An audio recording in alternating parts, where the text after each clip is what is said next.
Dentro de una semana y media se producirá un momento muy concreto que se vive en las familias de forma muy distinta. Para los niños muchas veces es casi traumático y para los padres supone un alivio. Hablamos del fin de las vacaciones y de la vuelta al colegio. Vamos a hablar en este ¿Qué me cuentas? Sobre la vuelta al cole y cómo afrontar ese duro o dulce momento.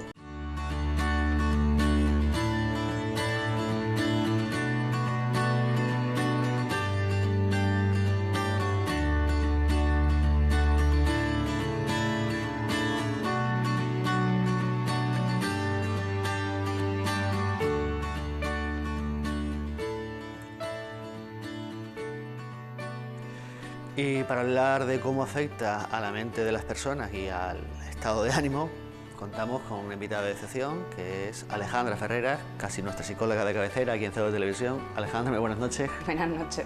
Pues gracias por venir para hablar de esto, y yo lo he definido como traumático para los niños y muchas veces un alivio para la mayoría de los padres. Quizá exagero un poco, pero es cierto que no se vive igual desde el punto de vista de cuando eres niño y tienes que volver a las clases, desde cuando eres el padre y tienes que mandar a tus hijos a las clases. Hombre, claro, no para todos los niños resulta traumático, pero sí es un cambio muy duro. Te cuenta que han estado cerca de 3 meses sin estar sujetos a ningún tipo de horario, sin estar sujetos a ningún tipo de responsabilidad, solamente disfrutando del ocio y de algo muy importante que es toda la atención de toda su familia. Y de repente pues vuelven otra vez a levantarse temprano, a actividades extraescolares, a deberes, a eso, a un ambiente estructurado, y el cambio les cuesta, nos cuesta a nosotros que hablamos de depresión postvacacional cuando volvemos de las vacaciones, pues imaginaros para un niño, que además un niño de 3, 4, 5 años, un periodo de tiempo de 3 meses realmente es muy significativo en su vida, no es igual que para nosotros los adultos, que 3 meses, bueno, es un trocito muy pequeño de nuestra vida. Para un niño de 4, 5, 3, 6 es un periodo bastante grande. Entonces sí. Bueno, pues de ese trocito de conversación que acabas de tener, ya tengo yo 3 o 4 preguntas que me llaman la atención. Para empezar, es cierto que cada vez cuando nosotros vamos a cubrir en los informativos la vuelta al cole, cada vez se ven menos esas escenas de madres preocupadas, niños llorando. ¿Se está, con el paso de los años, convirtiendo en algo más normal el primer momento de llegar al colegio para los niños?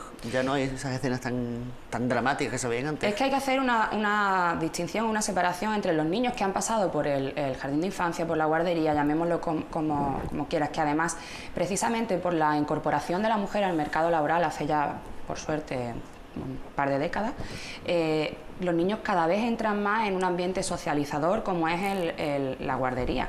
Por lo tanto, ya desde muy pequeñitos están acostumbrados a pasar tiempo lejos de sus padres, de su madre. Esa ansiedad por separación, que ahora después explicaré un poquito lo que es, suele ser menor, y sí que se ven escenas, por eso, por el cambio, pero no tan traumáticas como las que veíamos. Yo, la primera que me cuenta mi madre, que el primer día que entré al colegio, la tuvieron que llamar incluso para que viniera a recogerme porque no dejaba de llorar en la clase. Hombre, eso se ve cada vez menos y es por eso. Los niños que no han pasado por esa guardería, sino que entran directamente en educación infantil con 3 años en el colegio, esos son los que vemos en las imágenes, porque de repente se enfrentan a algo nuevo, con una conciencia ya además plena de que se están separando de sus padres, sin saber cuánto tiempo van a estar separados de ellos, y en un ambiente donde no conocen a nadie, como mucho a lo mejor conocen a 2 o 3 niños porque son de su barrio, porque son hijos de amigos de sus padres.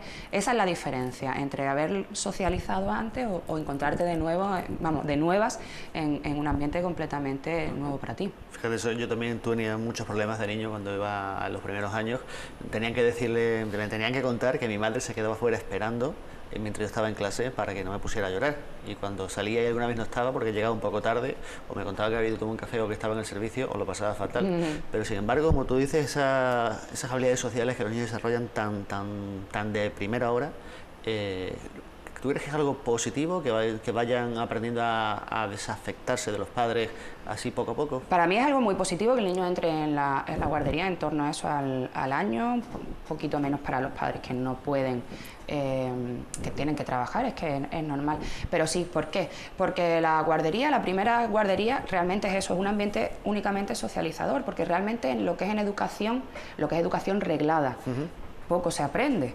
Se aprende, que nadie me eche a los leones, pero no deja de ser un ambiente completamente lúdico, en el que se aprende a través del juego, en el que no hay deberes, en el que no hay unas responsabilidades, en el que el tiempo además es mucho, o los horarios son mucho más flexibles. Hay días que no tienes que entrar a las 9 y salir a las 2, sino que hay días que papá te lleva un poquito más tarde o incluso te recoge un poquito antes, y sobre todo es eso, es el socializar, es el aprender habilidades sociales, es aprender el compartir, muchísimas habilidades que gracias a eso, al haber tenido el paso previo por la guardería, los niños que llegan al colegio ya es un salto que se pasan.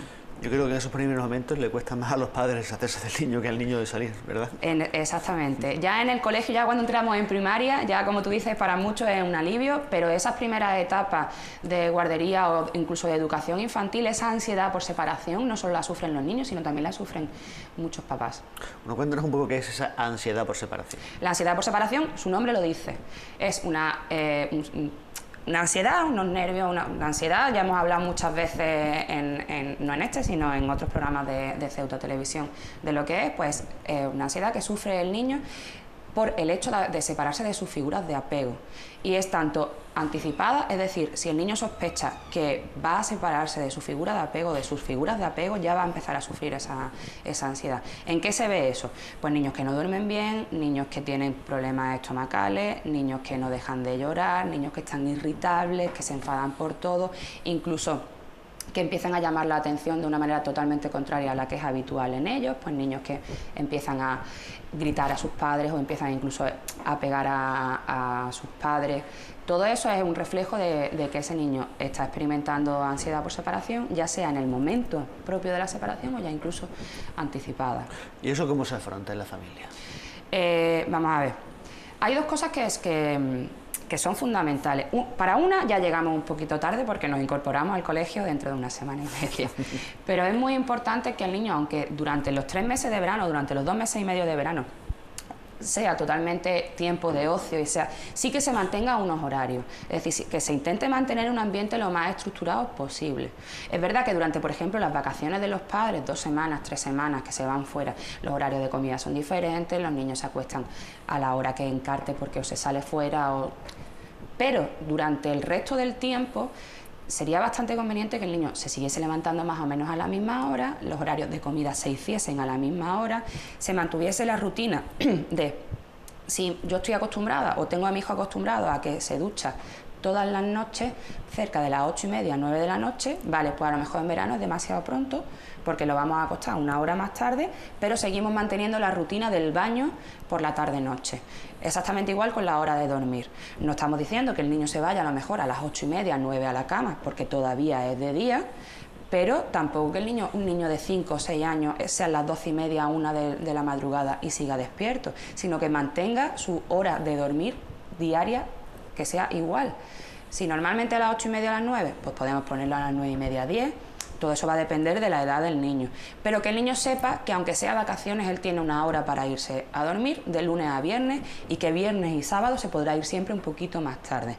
Que el niño sepa, aunque está de vacaciones, las 2:30, las 3 de la tarde es la hora de comer y que todos tienen que estar sentados en la mesa, aunque sean vacaciones, da exactamente igual. Intentar eso, mantener el ambiente un poquito estructurado. Eso va a ayudar que la vuelta al cole sea un poquito más fácil de llevar. Después, la transición, cuando ya hemos entrado en el colegio. Bueno, los centros escolares lo hacen, el horario primero es más reducido, si es un colegio que lleva uniforme, pues el primer mes o los primeros 20 días se sigue manteniendo la ropa de calle, se va haciendo esa transición y los centros escolares lo tienen muy estudiado y lo van haciendo muy bien. La entrada a las actividades extraescolares.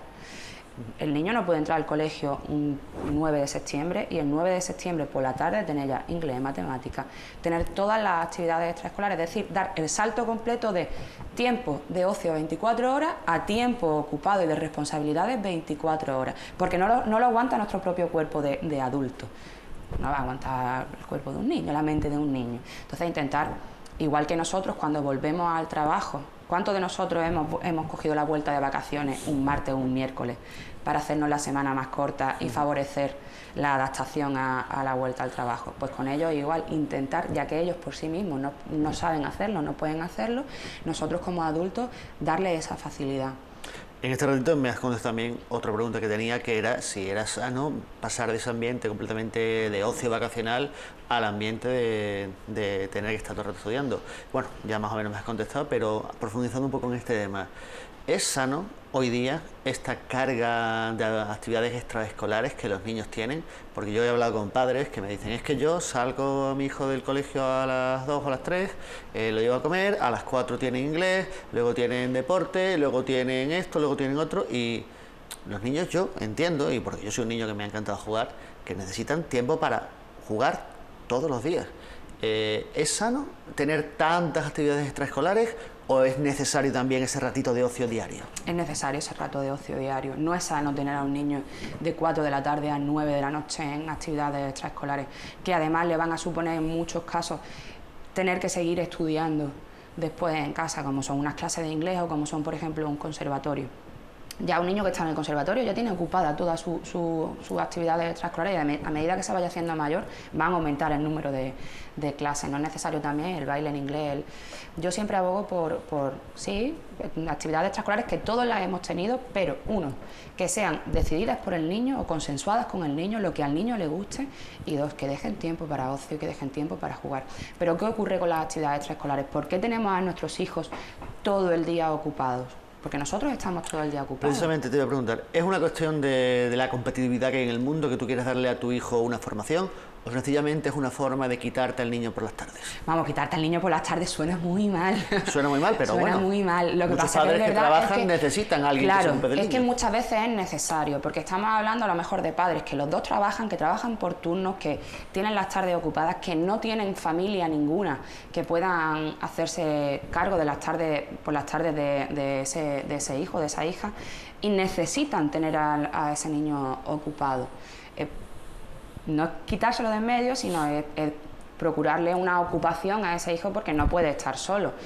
En nuestra ciudad han aparecido en los últimos años varias, ya por lo menos 3 o 4 ludotecas, que a mí me parece una opción muy acertada la de la ludoteca, porque puedes tener a tu hijo hasta una edad ya bastante mayorcito, en un ambiente lúdico, con otros niños en el que están jugando, que están controlados y que además probablemente también estén aprendiendo habilidades sociales, habilidades comunicativas. Es una opción muy buena y no hace falta tener al niño de 4 a 5 inglés, de 5 a 6 y media teatro, de 6 y media a 7 tenis, de 7 y media a 8. Ese niño llega a la casa, llega agotado. Completamente agotado. Con ¿Y cuándo hace los deberes? A dormir, claro. Tiene que estudiar, tiene que preparar las cosas. Que el niño necesita jugar, es su manera de entender el mundo, su manera de adaptarse a este mundo es el juego. Es el juego simbólico, es el juego imaginado, esa es su manera de desarrollarse y no se lo estamos permitiendo. Claro. O sea, yo te digo, yo soy un niño que he jugado mucho y como adulto sigo jugando porque me parece que es algo esencial en la vida. Yo soy igual que tú. Y sin embargo, hoy día yo tengo la sensación de que los niños juegan bastante menos porque se les deja menos tiempo a jugar. Y es que, volviendo también a lo que decías al principio, los adultos tenemos una percepción del tiempo de esos 3 meses de verano que nos parece una pequeña fracción de nuestros 30, 40, 50, 28 años. Sin embargo, para un niño que tiene 12 o 13 o 8 años, esos 3 meses de verano son un periodo enormemente amplio, más teniendo en cuenta que no tienen otros marcos de referencia, porque ellos no ven el mundo como lo vemos nosotros, que bueno, pues yo he tenido 14 veranos, 23 veranos. Ellos recuerdan a lo mejor los 4 o 5 últimos veranos, con lo cual esos 3 meses son algo muy novedoso. Entonces, es sano también explicarle al niño el por qué funcionamos así, por qué hay que tener esos deberes, por qué hay que tener esas cosas, porque claro, yo entiendo que el niño, a mí me pasaba, yo no entendía por qué tenía que estudiar inglés o tal, si me gustaba lo hacía y si no, no.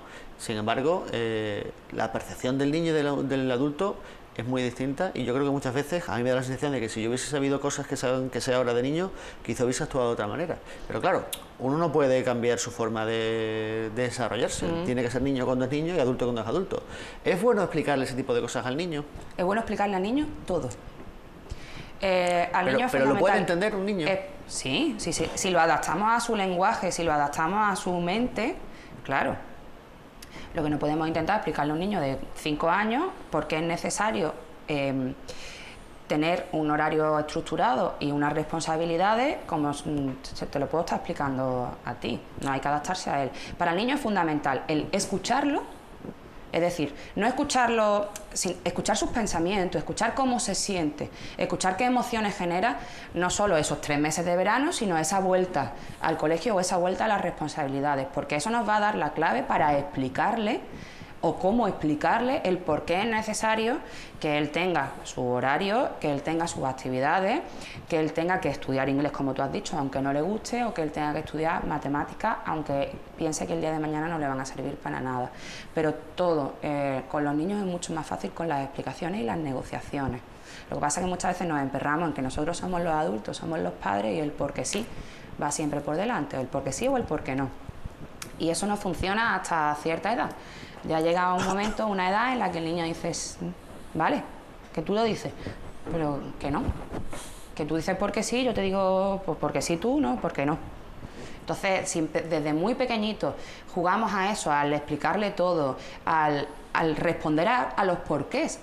Hay una etapa en la vida del niño en que todo es porqué, se le llama la etapa del porqué. ¿Por qué? ¿Por qué? ¿Por qué? Claro, si ponemos un poquito de esfuerzo, ponemos un poquito de atención y nos esforzamos un poquito en responder a esos porqués, vamos a tener niños mucho más sanos, niños que nos den, aunque suene muy mal, menos problemas cuando lleguen a la adolescencia o cuando lleguen a una niñez más avanzada, y vamos a tener niños mucho más felices. Sin embargo, también he observado a través de padres, amigos, bueno, lo ves en la calle hoy día, que además, por un lado están estos padres que sobrecargan al niño de actividades, y luego está el otro tipo de padres que dejan que el niño haga lo que le dé la gana y no lo mantienen en un marco estructurado, ni en una disciplina, ni nada, porque he escuchado por ahí la teoría de que a los niños no hay que negarles nada. Yo, desde mi punto de vista, que no soy psicólogo, entiendo que en la vida hay muchas veces donde no se pueden hacer las cosas y donde se nos niegan las cosas. Si tú no enseñas a un niño a afrontar esas negativas, cuando se las encuentre y sea inamovible, le va a costar asimilarlo. ¿Es sano no decirle nunca a un niño que no? Tú mismo te has respondido. ¿Cuántas veces a lo largo de nuestra vida ya adulta hemos escuchado la palabra no o nos hemos tenido que enfrentar a una negativa?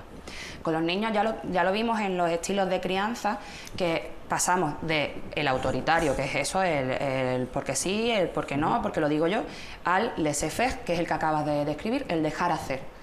¿Qué ocurre con los niños del laissez-faire? Que cuando van creciendo tienen una bajísima tolerancia a la frustración y una bajísima tolerancia a la espera. Es decir, no son capaces de aceptar un no por respuesta y no son capaces de esperar absolutamente nada. Son niños totalmente impacientes. A medida que el niño se va haciendo mayor, llega un momento que tú no puedes controlar eso. Tú no puedes controlar que son las 10 menos cuarto de la noche, vamos camino de la casa, tú tienes tu cena preparada, pero a ti se te ha antojado ese paquete de gusanitos. Y yo, pues evidentemente te digo que no. Pero no te digo que no porque yo lo digo, te digo que no porque, nene, tienes la cena preparada en casa, mañana tú quieres merendar gusanitos, eso ya entra dentro de cada padre lo que le damos de comer. Pero ahora mismo no, porque ya tienes tu cena preparada. Si tú eso se lo explicas desde pequeño, no vas a tener problemas. Si tú has sido un padre laissez-faire que ha llegado, no, ni siquiera que te lo haya pedido, sino que te ha dicho dame dinero, le has dado los 50 céntimos y se ha comprado los gusanitos, lo que es más probable, por no decir ya seguro, es que en el momento que tú digas no, ese niño ya te está montando la rabieta en mitad de la Plaza de los Reyes, porque le has dicho que no por primera vez. Y esos son normalmente los padres que llegan a consulta. Es que no soy capaz de controlar a la rabieta, es que él no es capaz de entender un no. ¿Se lo has explicado desde pequeño? ¿O es que ahora con 9, 10, 11 años estás intentando que las cosas que a ti ya no te gustan no las hagas? Claro que hay que ponerles límites, pero es que como adultos también nos ponen límites. Entonces hay que enseñar a los niños a respetar las normas, a respetar esos límites y a respetarlos, ¿no? Un término que he escuchado más de una vez que creo que tiene relación con esto es el de los niños tiranos. ¿De qué estamos hablando cuando hablamos de niños tiranos? De esos niños, de niños que tienen completamente manejado la situación familiar. Es decir, son niños que ya no solamente, no es que no se conforman con conseguir lo que quieren, sino que además lo van a conseguir a través de la crueldad. Que es muchísimo peor.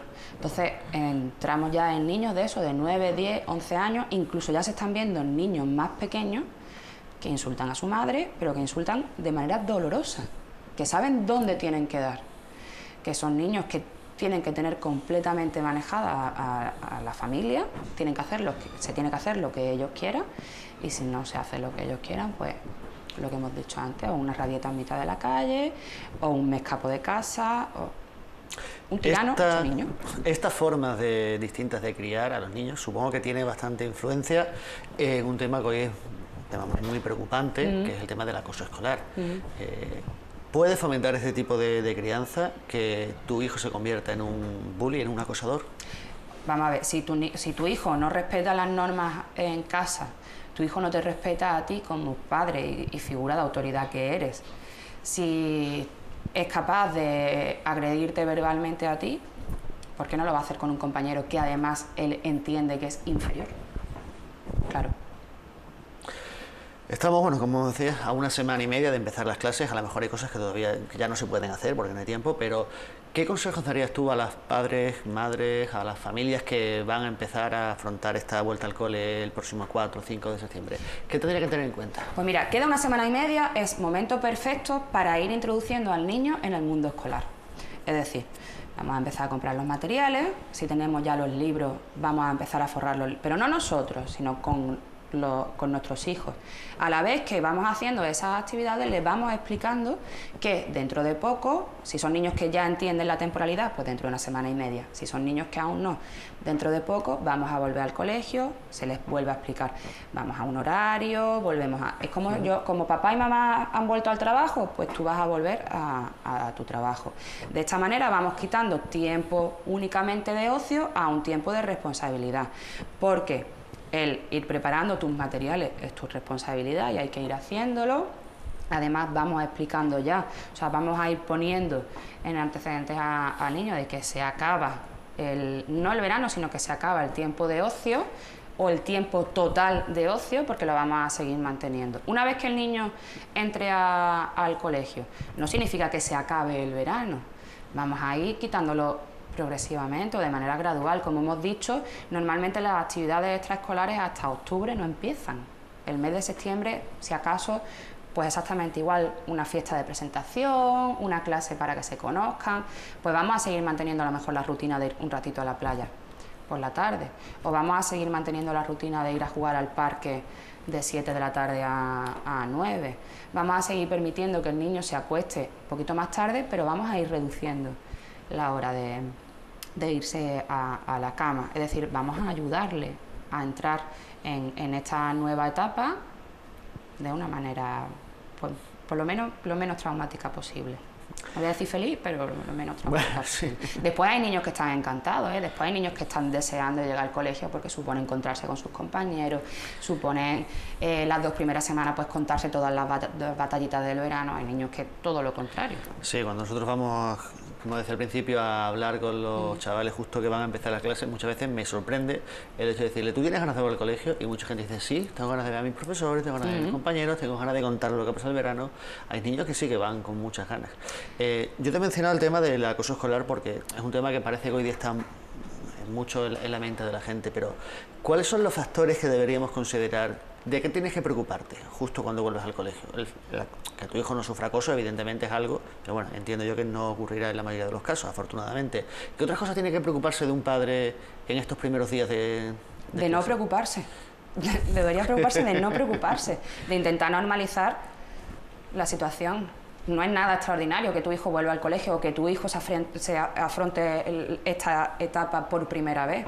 Intentar que sea algo lo más normal posible, es igual que cuando nosotros nos enfrentamos a un nuevo trabajo o nos incorporamos en una empresa nueva. ¿De qué tienes que preocuparte en los primeros días? En realidad de nada, de intentar normalizar y de intentar adaptarte. Pues los padres exactamente igual, pero no por nada, sino porque toda preocupación que tienen los padres, si es en exceso, al final eso acaba reflejado en los hijos. Entonces vamos a intentar que si le estamos diciendo o le estamos transmitiendo a nuestro hijo esa preocupación, ay, es que volver al colegio y ahora, y si hay algún matón en su clase, todo eso el niño lo está absorbiendo y al final le estás provocando tú esa ansiedad.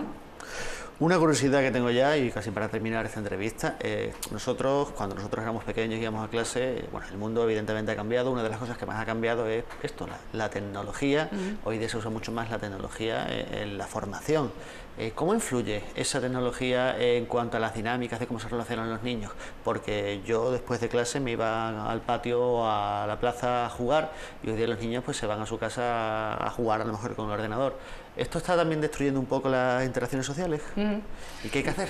Limitar el uso de las nuevas tecnologías, evidentemente.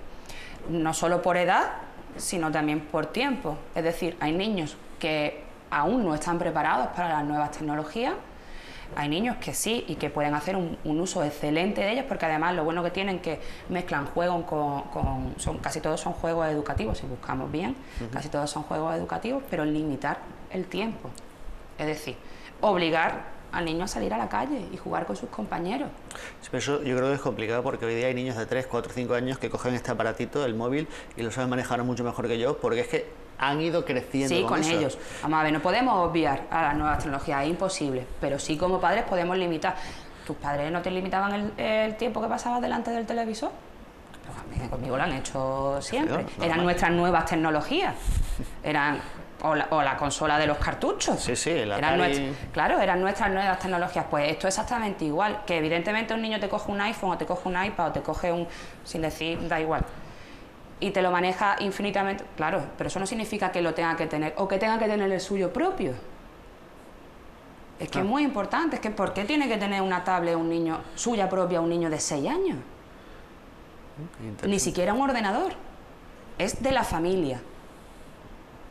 El uso es familiar y tú, como parte de la familia, claro que lo puedes usar, pero bajo estas normas, bajo estas reglas.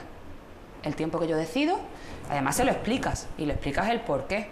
Y si tú a un niño lo sueltas a mitad de una plaza con otros 20 niños, va a jugar, porque es su instinto, va a socializar. Es lo normal. Quizá habría que explicarle al padre que no comprarle una tablet a un niño no es causarle una frustración, sino es algo normal y sano. No, es eso. Vamos a ver.